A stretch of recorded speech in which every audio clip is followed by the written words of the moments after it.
आता ही जबाबदारी आमचा जयदीप हा पार पाडतो। एक तरुण कार्यकर्ता आहे, वक्तृत्व चांगलं आहे। उपमुख्यमंत्री अजितदादांचे जयदीप साठेंवर विशेष लक्ष। नुकताच राष्ट्रवादी काँग्रेसचे जिल्हाध्यक्ष बळीराम काका साठे यांनी उपमुख्यमंत्री अजित पवार यांच्या राष्ट्रवादीमध्ये प्रवेश केला आहे। जोरदार शक्ती प्रदर्शन करत बळीराम साठे यांनी अजितदादांचे घड्याळ हाती बांधले आहे। बळीराम साठे यांच्या पक्षप्रवेशाने अजित पवार यांच्या राष्ट्रवादीला सोलापूर जिल्ह्यात मोठी ताकद मिळाली आहे। अनगर येथून बाळराजे पाटील यांनी उपमुख्यमंत्री अजित पवार यांना आव्हान दिल्यानंतर लगेच काका साठेंचा झालेला पक्षप्रवेश आणि तेही थेट वडाळासारख्या लहान गावात येऊन अजितदादांनी काका साठेंना ताकद दिली असल्याचे पाहायला मिळाले।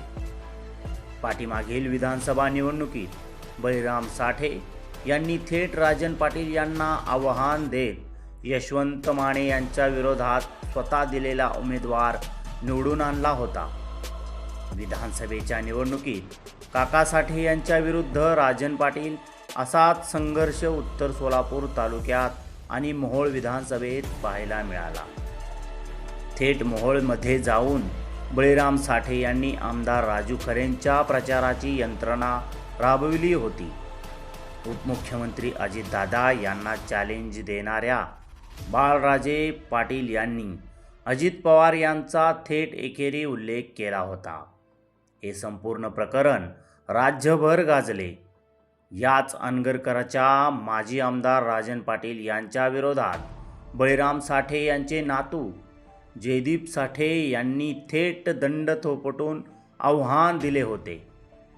अजितदादांना आव्हान देणारे बाळराजे पाटील आणि अनगरकर पाटलांना दंड थोपटून आव्हान देणारे जयदीप साठे यांची उपमुख्यमंत्री अजित पवार गटात झालेला पक्षप्रवेश हा भविष्यातील मोठी राजकीय घडामोड असल्याचे चर्चा सोलापूर जिल्ह्यात सुरू आहे।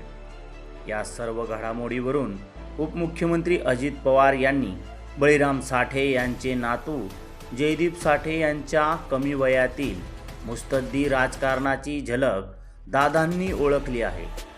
यामुळेच आगामी नान्नज पंचायत समितीच्या निवडणुकीत जयदीप साठे हेच उतरणार अशा चर्चा सध्या नान्नज पंचायत समिती गणात सुरू आहेत। अजितदादांना आव्हान देणारे बाळराजे पाटील आणि याच पाटील परिवाराला आव्हान देणारे काकांचे नातू जयदीप साठे असा संघर्ष येणाऱ्या काळात सोलापूर जिल्ह्यात पाहायला मिळणार हे मात्र नक्की झाले आहे।